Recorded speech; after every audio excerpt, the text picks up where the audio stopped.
गुरुजी, तंत्र में माता मसानी का क्या पावर है? अगर वो किसी के ऊपर चढ़ जाए तो क्या लक्षण दिखाई देते हैं? उनका भोग सात्विक है या तामसिक? क्या उनको सिद्ध किया जा सकता है?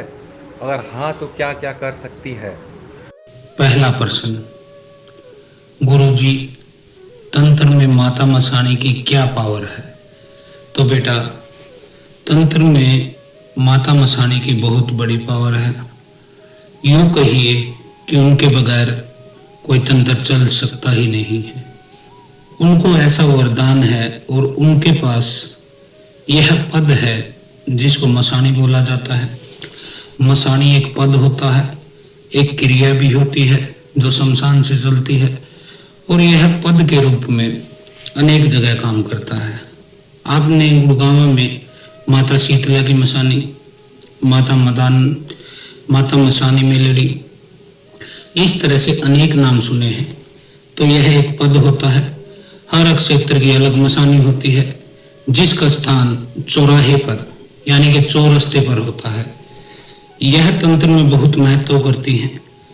तंत्र यदि किया गया है या फिर काटा गया है, दोनों ही स्थितियों में माता मसानी का जो सहयोग है वह अनिवार्य है, क्योंकि इनकी इजाजत के बगैर कोई भी शक्ति, चाहे वह अच्छी है चाहे बुरी है, वह उस क्षेत्र के चौराहे को क्रॉस नहीं कर पाती है।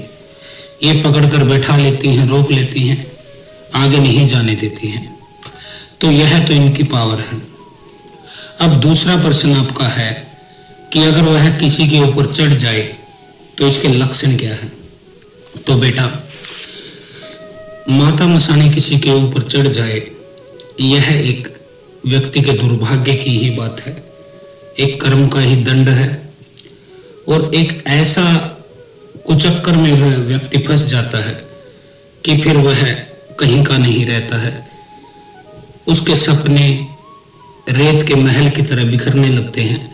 हाथ से जैसे रेत छूटता है ऐसे जीवन छूटता जाता है, और वह कुछ कर नहीं पाता है।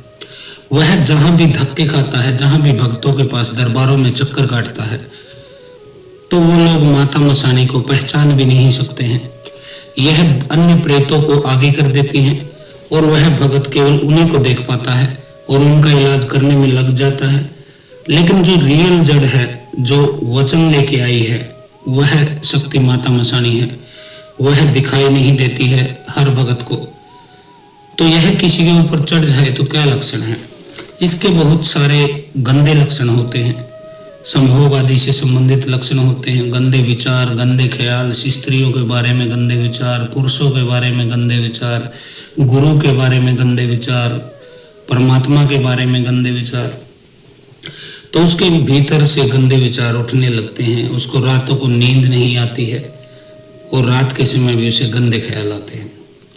दूसरा अनुभव होता है शमशान की चिताओं की बदबू आना, चिताएं दिखाई देना, अर्थी दिखाई देना। इस तरह की समस्याएं उसे होती है। वह व्यक्ति डरा डरा सा, सहमा सहमा सा रहता है। अक्सर उसे ठीक से नींद नहीं आती है। रात को 1:30, 2 बजे, 3 बजे तक तो वह जागता रहता है, और फिर जब सोने की कोशिश करता है तो उसकी छाती पे वजन पड़ता है, उसके कंधे भारी हो जाते हैं। कुछ स्त्रियों को शरीर पर लाल और नीले रंग के निशान मिलने लग जाते हैं, खासकर स्तन पे, जांग पे और गुप्त कई स्थानों पर। तो यह उसके साथ होने लगता है। दिमाग काम करना छोड़ देता है।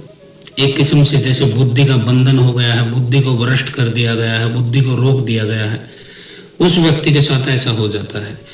वह एक ही विचार को बार बार सोचता रहता है, हमेशा बड़े बड़े सपने सजाता है, लेकिन कुछ कर नहीं पाता है, क्योंकि उसकी बुद्धि उसे सोचने से आगे जाने नहीं देती है। यानी कि पहला कदम वह उठा नहीं पाता है। उसको हर समय लगता है कि जैसे कोई दूसरा ही उसके लिए फैसला ले, दूसरा ही उसको बताए कि उसे करना क्या है। अब आपका तीसरा प्रश्न है कि उनका भोग क्या है, सात्विक है या तामसिक? तो बेटा, जो माता मसानी है उनका भोग सात्विक भी है और तामसिक भी है। आपके परंपरा में जिस तरह से उनको भोग दिया जाता है, आप उसी तरह का भोग देकर प्रसन्न कर सकते हैं। यदि आप मांसाहारी हैं, आपके घर में मांस मदिरा का इस्तेमाल होता है, तो आपको तामसिक भोग देना चाहिए। और यदि आपके घर में मांस मदिरा का प्रयोग नहीं होता है, तो आपको सात्विक भोग देना चाहिए। देवता कोई भी है, आपका ग्रामीण देवता है, आपके कुल देवी पितरादि जो भी आपके देवता हैं, आपको उनको वही भोग देना चाहिए जो आप सेवा खाते हैं। नहीं तो अधिकतर देवता रुष्ट हो जाते हैं कि खुद तो जीव के स्वाद में पड़ा है, अच्छे से अच्छा खा रहा है और हमें चार बतासे डाल रहा है। तो जैसा आप खाएं वही आप भोग दीजिए, सात्विक या तामसिक। अब चौथा प्रश्न आपका है, क्या उनको सिद्ध किया जा सकता है? तो बेटा, इसका प्रश्न का उत्तर देने की कोई आवश्यकता नहीं है, क्योंकि आपने देखा होगा अनेक दरबारों में, अनेक तांत्रिकों, अनेक भक्तों के पास माता मसानी की सिद्धि है और इनकी सिद्धि बहुत आसानी से हो जाती है और बहुत कम समय में हो जाती है, क्योंकि यह एक तीव्र शक्ति है। ये अच्छा भी करती हैं और बुरा भी करती हैं। कहने का मतलब, आप इनसे किसी का अच्छा भी करा सकते हैं, भला भी करा सकते हैं, सुख भी दे सकते हैं, और उसी तरह आप किसी का बुरा भी करा सकते हैं, उसे दुख भी दे सकते हैं, पीड़ित भी कर सकते हैं, बीमार भी कर सकते हैं। तो यह दोनों चीजों में चलती है। इनके लिए कोई स्थान दुर्लभ नहीं। जहां पर शुद्ध शक्तियां, शुद्ध देवी देवता जहां पर नहीं जा सकते हैं, वहां पर माता मसानी पहुंच जाती है और मैली से मैली शक्ति को घसीट लाती है। यह चौराहे पर ही पकड़कर बिठा लेती हैं। इनके पास सेवा का स्थान होता है, तो इनको सिद्ध किया जा सकता है। लेकिन एक चीज मैं बता देता हूं, इनकी पूजा घर में नहीं होती है। यह एक शमशान की शक्ति है, तो इनकी कोई घर में पूजा नहीं होती है। इनकी खाली सेवा होती है और सेवा के द्वारा आप प्रसन्न कर सकते हैं। भक्ति में मानने वालों में से ये है नहीं, ये खाली भोग पे चलती हैं। आप कितनी भी भक्ति कर लेना, प्रार्थना कर लेना, जब इनका कोप आपके ऊपर पड़ेगा तो यह आपको छोड़ेंगे नहीं, पल भर में आपको फिनिश कर देंगे। यह खाली भोग पे चलती है। जो इनको अच्छा भोग देता है, बड़ा भोग देता है, प्रसन्नता से इनको भोग देता है, यह उसका काम कर देती हैं। इनके लिए किसी मंत्र की जरूरत नहीं, किसी धूप दीप अगरबत्ती की जरूरत नहीं। खाली इनको भोग दीजिए और अपना काम कराइए। चाहे भोग सात्विक हो तामसिक हो, वह आप अपने व्यवहार के अनुसार तय कीजिए। आप क्या खाते हैं तो वैसे ही आप इनको भोग दे सकते हैं।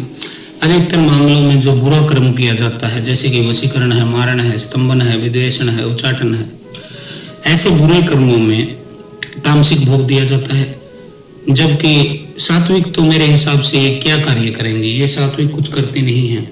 ये या तो गंदी शक्ति को आपके घर में भेजती हैं या फिर गंदी शक्ति को आपके घर से निकालती हैं।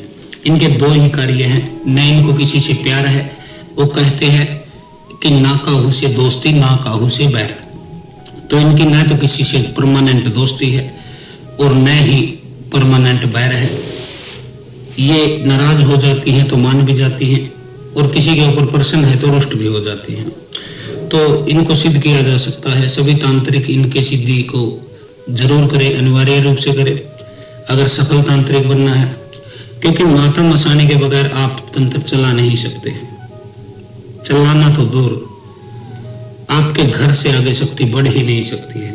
पहले ही चौक चौराहे पर ये उसको पकड़ के बिठा लेंगे, आप वेट करते रह जाएंगे कि शक्ति गई कहाँ। और आखिरी प्रश्न है आपका, तो क्या क्या कर सकती है माता? तो काफी बातें तो मैंने बता दी क्या क्या कर सकती है। ये हर तरह की गंदी शक्ति, मैली शक्ति, कुचैली शक्ति, किसी भी शक्ति को ये पकड़ सकती हैं, बांध सकती हैं। इनके पास बांधने का स्थान है। जिन तांत्रिकों के पास यह सिद्ध है, वो लोग किसी के भूत प्रेत को पकड़कर सालों साल के लिए बांध सकते हैं इनके स्थान पर।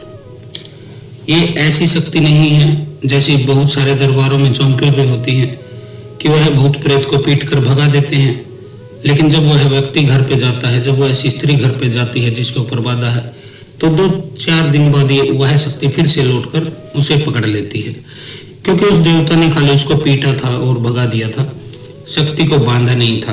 तो शक्ति को बांधने में एक तो ब्रह्म माहिर हैं, ब्रह्म अपने पास में बांध लेते हैं पीपल के पेड़ के पास।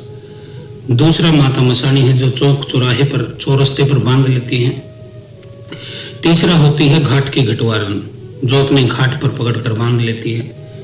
उसी तरह मसान होते हैं, मसानों के जो सिद्ध स्थान है वहां पर भी बांध लेते हैं। इसके अलावा किसी नदी या तालाब के किनारे पर मसान किसी पेड़ पर किसी भी शक्ति को बांध सकता है जो उसके कंट्रोल की हो, उसके काबू की हो। तो यह माता मसानी से संबंधित वीडियो था। इसमें मैंने आपको काफ़ी जानकारी दी, सारी चीज़ें ही बता दी हैं लगभग। अब भी आपको कोई सवाल है, कोई प्रश्न है, तो आप हमें कमेंट में पूछ सकते हैं या फिर आप सीधा हमें व्हाट्सएप पर मैसेज करके भी जानकारी ले सकते हैं। जानकारी लेने का कोई पैसा नहीं है, बिल्कुल मुफ्त आपको सलाह दी जाती है। तो आज के लिए इतना ही। ओम नमो आदेश।